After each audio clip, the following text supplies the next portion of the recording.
Welcome to this episode of MedEx. We'll be continuing our on from the last episode where we covered the cardiac protocols of exercise. Okay, and Dr. Badani was with us where he took us through some general recommendations. Even today, these recommendations that I'll be making are not specific to any one or two cardiac episodes that could have happened. They are very general. I want you to take clearance first from your cardiac specialist. But having said that, let's say you had an episode today. You were admitted, you underwent a procedure, and you're due to be discharged within 3 or 4 days. Now, this first 1 week, you will be monitored by a lot of apparatus in the hospital. So, there's no real urgency to do anything specific over there. But having said that, the physiotherapist may come in, they may do a little mobilization. After that starts that first 1 week where you're on your own at home. Now, here I frankly do not suggest you do anything more than a little bit of what we call ambulatory movement. You just move around the house.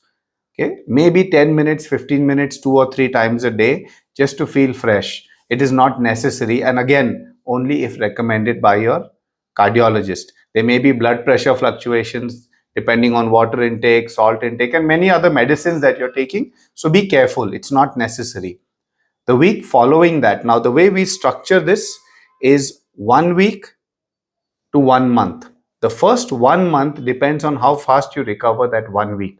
Once you're feeling a little better, a little stronger, you're eating food, your sugars have stabilized if you're diabetic, your blood pressure is normalizing now, you can start moving to slightly longer sessions, maybe 20 to 25 minutes at a time.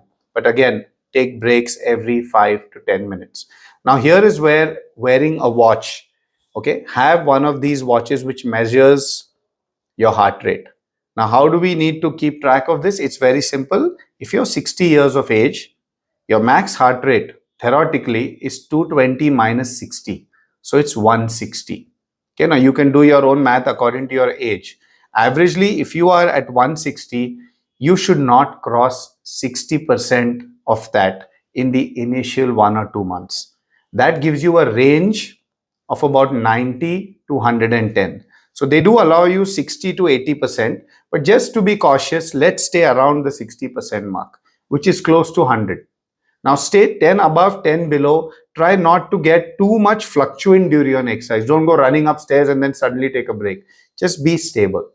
Now this is what will happen for the first 1 month. A little bit of yoga is fine. Avoid knee-jerk movements. Resistance bands are wonderful. You can have grip strengtheners. And what I would highly recommend is getting a physiotherapist home and having a structured session at least 3 times a week.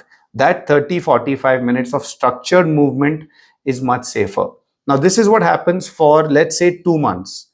Okay, for the first month, you were just being on just a little bit of light walks, maybe a physio coming home, maybe not. Once your cardiologist has given you the clean chit to go ahead with a little more exercise, that's the second phase.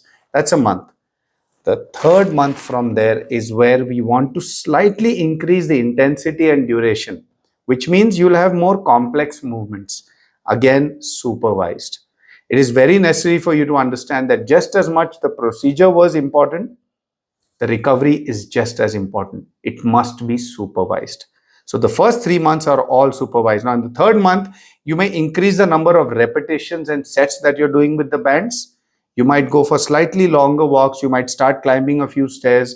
Your heart rate may slowly start crossing 110 and you won't feel breathless. Provided everything goes according to plan, from the third month onwards, you can start returning to actual structured and free play exercises, like for example going for a light run, or going for very short treks, or going back to the gym, joining a yoga class. All these are highly recommended after the third month. But again, the disclaimer is I'm assuming you were healthy to start with. If you have not done any kind of that structured exercise before all this, then don't jump straight into a gym. Enroll in a diabetes reversal or heart disease reversal program. It's very important that you be monitored from all aspects: the cardiac aspect, the weight aspect, the sugar aspect, cholesterol, blood pressure. Everything needs to be monitored. Your diet, your exercise, everything needs to be prescribed.